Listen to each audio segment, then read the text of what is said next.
बुलाया भगवान ने किसान को, पूछा वो भाई क्या हाल चाल है? भगवान सब बढ़िया है। तो तुम क्या चाहते हो? किसान ने कहा भगवान मैं क्या चाहता, मैं तो किसान हूँ, आप समय से अच्छी वर्षा करें, समय से सारी सारी समय से हो और मेरी फसल बढ़िया हो जाए, बस मैं तो इतना चाहता हूँ, मुझे और किसी लन फन से मतलब नहीं है। मैं खेडूत हूँ, किसान हूँ, मुझे फसल अच्छी चाहिए बस, ताकि मैं भी खा सकूं, लोगों को खिला सकूं और समाज के लोगों को खिला सकूं। भगवान ने कहा ठीक है। भगवान ने कहा अच्छा ये बात है, तो मुझे क्या दोगे तुम्हारी फसल अच्छी हो जाएगी?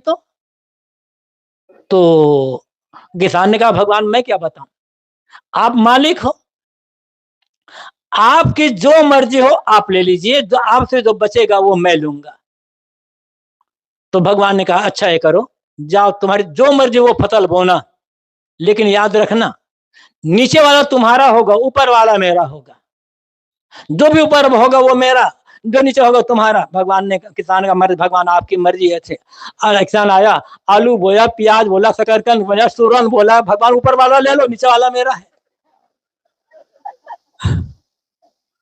भगवान ने कहा तो बड़ा गड़बड़ हो गया, ये तो मुझे ठग लिया, सच मुझ पे ठग लिया। दूसरे साल बुलाया उस किसान को, कहो भाई भगवान आपकी बड़ी दया, अच्छी फसल हुई, बहुत बढ़िया, हमारा बड़ी कृपा हुई आपको महाराज, और एक कृपा कर दें। भगवान ने कहा मुझे क्या मिलेगा? भगवान मैंने परसा ही कहा था ना कि आप जो चाहे पहले आप ले लो, बचेगा वो मैं लूंगा। भगवान तो धोखा खाए थे। भगवान ने कहा अब धोखा, अब मैं धोखा नहीं कहा। भगवान ने कहा नीचे वाला मेरा, ऊपर वाला तुम्हारा। किसान ने धान बोया, गेहूं बोया, मक्का बोया, बाजरा बोया, ऊपर भड़का, भगवान नीचे वाला ले लो आप। ये तो बड़ा गड़बड़ हो गया, भी धोखा खा गया। तीसरे से एक बार का भगवान ने कहा, 2 बार धोखा खाया, अब तीसरे बार धोखा नहीं खाऊंगा मैं। तीसरी बार बुलाया तो भगवान बहुत बड़ी कृपा हुई आपकी। भगवान ने कहा, मैं किसान का 1 साल और कृपा कर, भगवान आप जो चाहो ले लो। भगवान ने कहा नीचे वाला मेरा, ऊपर वाला मेरा, बीच वाला तुम्हारा। भगवान, किसान ने मक्का बो दिया, वो तो बीच में होता है। आदमी को ठगता है, भगवान को भी ठग लेने वाला। भगवान तो सर्वांतर्यामी है और कन कन में व्याप्त है। इतना बढ़िया लगता है सुनने में कि भगवान सर्वत्र है, कन कन में व्याप्त है, सब कुछ जानता है भगवान। लेकिन कहने वाले को इस पर खुद विश्वास नहीं है, केवल पोथियों में लिखा हुआ है और कहने में अच्छा लगता है, भाई बड़ा भगत है, इतना कितना सुंदर कह रहा है कि भगवान तो कन कन में व्याप्त, सब कुछ जानता है, भगवान का बड़ा भगत है। यदि इस बात पर विश्वास है कि भगवान कन कन में व्याप्त, हर जगह भगवान है और सब कुछ जानता है, तो किससे छिपाकर गलत काम कर रहे हो? ये बताओ, भगवान कन कन में है और सब कुछ जानता है, तो घूस लेते हो तो देते हो, कोई आदमी देख तो ना लेगा? भगवान तो वहां देख रहा है, भगवान से डर रहे हो क्या? जब चने में कंकर मिला रहे हो, देखते हो कोई पुलिस वाला, कोई आदमी तो नहीं आ रहा है देखने के लिए? अरे भगवान वहां भी है ना, चने में कंकर मिला पाओगे भला? जब किसी प्रकार से कोई गलत काम कर पाओगे? हर जगह भगवान तो है। तो जिस आदमी को विश्वास हो जाएगा कि भगवान कन कन में है, सब कुछ जानता है, उसके जीवन के सारे के सारे काम एकदम पवित्र और मंगलमय हो जाएंगे। और ऐसा सब करने लग जाए, तब हमारी धरती स्वर्ग से भी बेहतर बन जाएगी।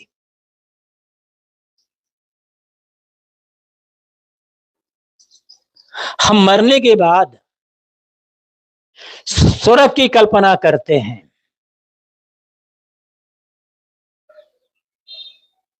जीते जी अपने जीवन को, अपने परिवार समाज को स्वर्ग बनाने का प्रयास क्यों नहीं करते?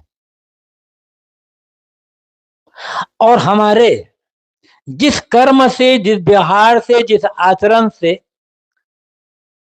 हमारे जिस चिंतन से, हमारी जिस वाणी से हमारा जीवन स्वर्गमय बन जाए, सुखद शांतिमय बन जाए, हम परिवार वालों को प्रसन्नता दे सकें, निश्चिंतता दे सकें, आनंद दे सकें और अच्छे समाज का निर्माण कर सकें, उसी का नाम भक्ति है, उसी का नाम धर्म है, उसी का नाम सत्संग है। बाकी तो उसके केवल किताबी है सब। लेकिन किताब में लिखा है, हमने उसको सच मान लिया। जीवन को सुधारने का काम हमने नहीं किया। कैसे शांति से जिए, इसके लिए हमने काम नहीं किया। तो शुरू में मैंने प्रश्न किया था कि हम जी रहे हैं, क्यों जी रहे हैं, उद्देश्य क्या है जीने का। यदि कमाना, खाना, बाल बच्चे पैदा करना ये उद्देश्य, ये जीवन है, तो जानवर भी जी रहा है, बल्कि हमसे बेहतर जी रहा है। कम से कम लड़ता झगड़ता तो नहीं है ना। आज जो कुछ भी हम शिकायत करते हैं, जमाना बहुत बिगड़ा, जमाना बहुत बिगड़ गया, उसका दोषी आदमी ही है।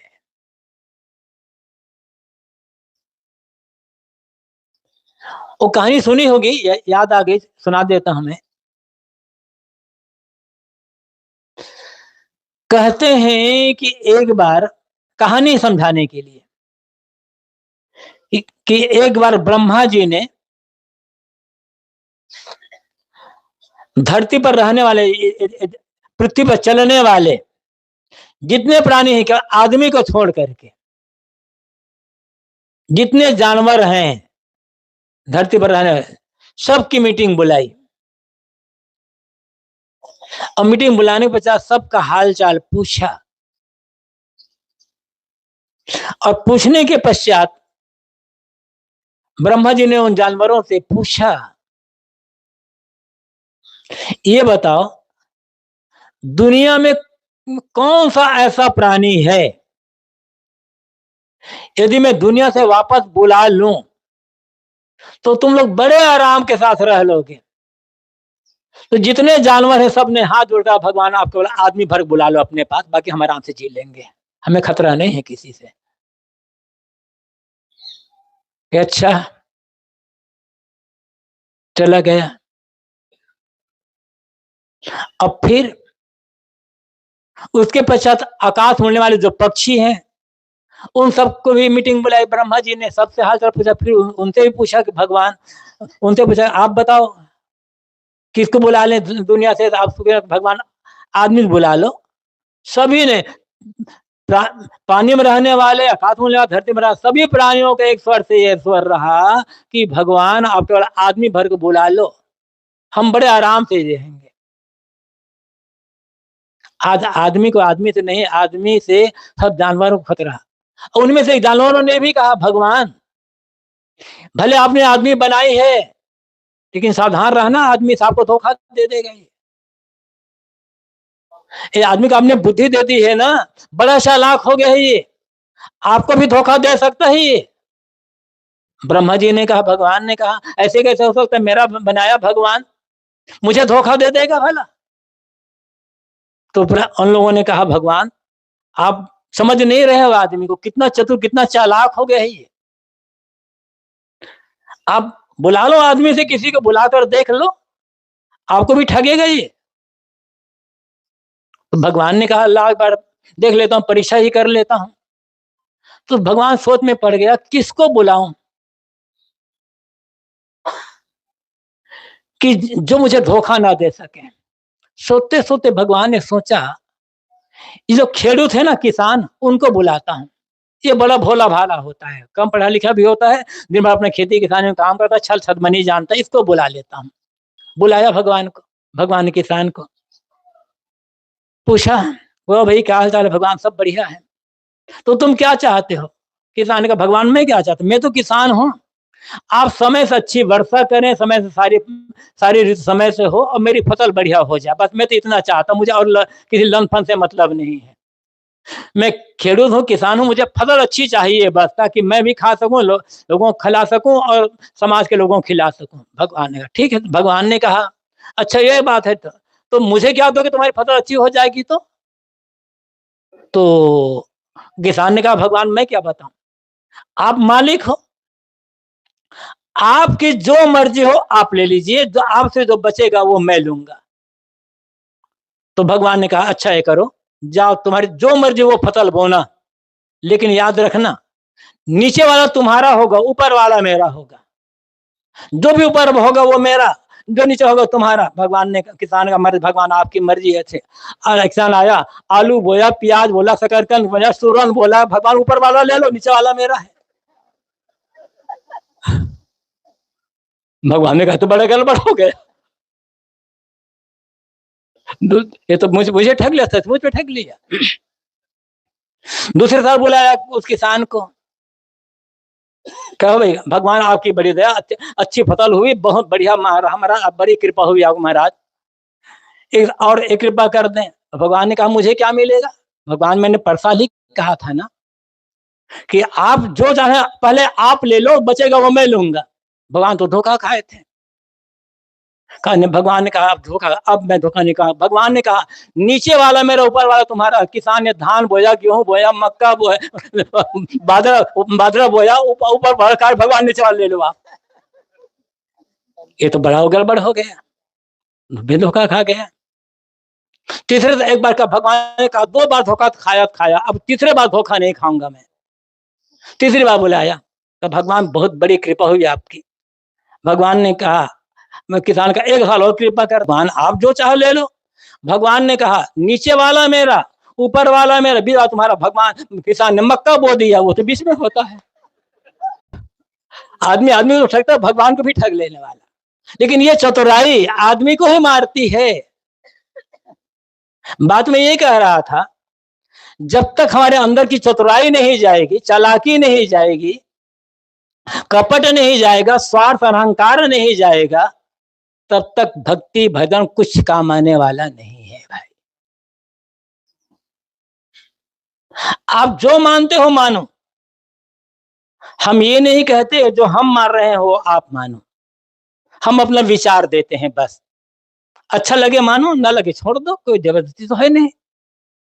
लेकिन आप मान रहे हो तो उस मानने का अर्थ क्या है और जीने का अर्थ क्या है, किस लिए, ये सोचने की बात है। मानने से कोई आदमी बड़ा नहीं होता है, हमारा व्यवहार दिखना चाहिए, हमारे कर्म, हमारा आचरण। तो एक निवेदन है बस, बातें तो महंतों ने बहुत बता चुकी है। एक निवेदन है, कहीं भी आप रहते हो, भारत में रहते हो, भारत से बाहर रहते हो, कहीं भी रहते हो,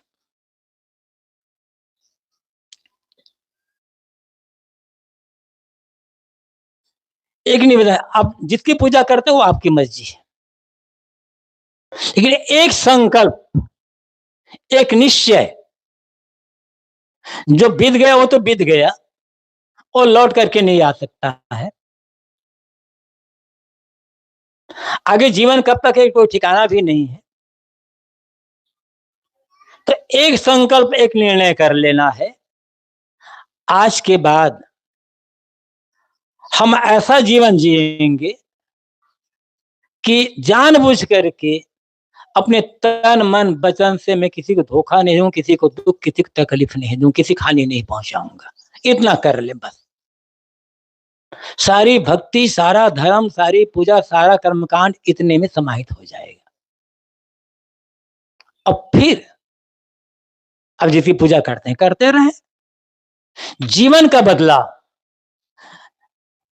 पहले सोच का बदलाव होगा, विचार का बदलाव होगा, अपने विचार बदलना होगा, क्योंकि विचार जब बदलेगा तो व्यवहार बदलेगा, कर्म बदलेगा, और जब कर्म बदल जाएगा, व्यवहार बदल जाएगा, तो हम भी सुखी रहेंगे, सामने वाले भी सुखी रहेंगे।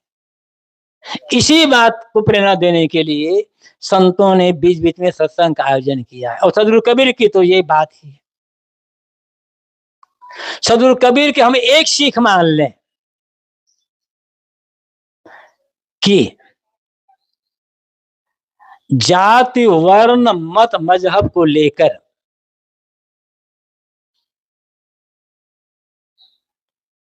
आदमी आदमी में भेदभाव नहीं करना है। जो आदमी आदमी में भेदभाव करेगा वो धर्म भगवान को समझ नहीं सकता है। सदगुरु कबीर ने जोड़ने का काम किया,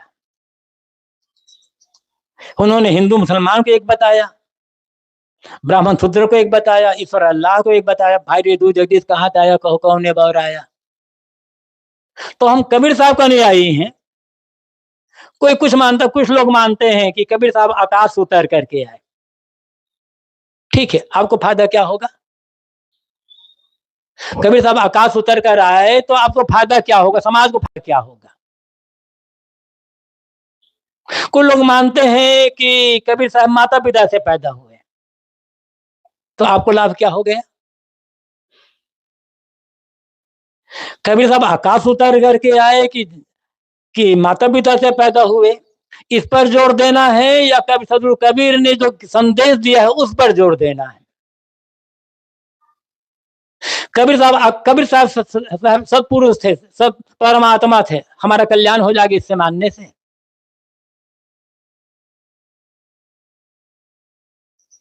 और कबीर साहब माता पिता से पैदा हुए, तो क्या हम इस बात पर कर ले तो हमारा कल्याण हो जाए इससे?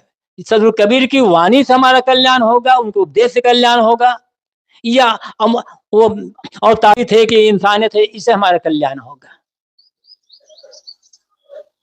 और यदि कबीर साहब माता पिता से पैदा हुए हैं या आकाश उतर कर आए हुए हैं और इसको लेकर के करीपंथी लड़ रहे हैं, बांटने काम कर रहे हैं, तो कबीर साहब को कहां समझा फिर लोगों ने, करीपंथियों ने? आज हम कबीर साहब को बांट रहे हैं और कबीर साहब सदगुरु कबीर के संदेश से जोड़ने का। तो चाहे आप कबीर सदगुरु कबीर को मानते हो कि राम को मानते हो कि अल्लाह को मानते हो कि गाड को मानते हो, आपकी भावना है। हमारा मूल्यांकन इसके आधार पर नहीं होगा। हम आग को छूते हैं, आग पकड़ते हैं, तो आग सोचे कि भाई ये तो करीपंथी है, इसको तो नहीं जलाऊंगी मैं। जो कबीर साहब को नहीं मानते ना उसको जलाऊंगी। आग तो आग होती है, नियम होता है। अच्छा करेंगे जीवन अच्छा बनेगा, बुरा करेंगे जीवन बुरा बनेगा। और यदि जाति को लेकर, वर्ण को लेकर, संप्रदाय को लेकर के, रुपये पैसे को लेकर के, आकाश पाताल को लेकर के, माता पिता को लेकर के, हम अपने से भिन्न विचार वालों के लिए, भिन्न धारणा वालों के लिए, भिन्न मान्यता वालों के लिए अपने मन में नफरत, बैर विरोध, हिंसा, ईर्षा और द्वेष का भाव बनाकर रखते हैं, तो हम कबीर साहब को नहीं समझ सकेंगे। कबीर साहब का संदेश प्रेम का संदेश है। सदगुरु कबीर का संदेश इंसानियत का संदेश है। सदगुरु कबीर का संदेश जोड़ने का संदेश है। चाहे कोई करीपंथी हो या ना हो, जो इंसानियत को जी रहा हो, जो प्रेम का संदेश दे रहा हो, जिसके मन में प्रेम है, प्रेम का व्यवहार है, और जो जोड़ने का काम कर रहा हो, वही सदगुरु कबीर का असली अनुयायी है। बाकी तो केवल बात में हम लोग कबीर साहब का अनुयायी बन चुके हैं। इस बात पर जोर देने की आवश्यकता है। इसलिए आप जहां भी रहते हैं, हम जहां भी रहते हैं, जो भी मानते हो, आपका विश्वास मेरा विश्वास, इस विश्वास को लेकर लड़ने की आवश्यकता नहीं है। आवश्यकता है समन्वय की, आवश्यकता है प्रेम की, आवश्यकता है जोड़ने की, और जोड़ करके एक अच्छे मानव समाज का निर्माण करने की, अच्छे दुनिया बनाने की आवश्यकता है। इसी के लिए धर्म है, इसी के लिए भक्ति है, इसी के लिए सत्संग है, इसी के लिए सदगुरु कबीर का संदेश है। हम सब की इस बात पर ध्यान देने की जरूरत है। आप लोगों ने मेरी बात को ध्यान से सुना, बहुत बहुत आभार। अपनी वाणी को विराम। बोलिए सदगुरुदेव की जय।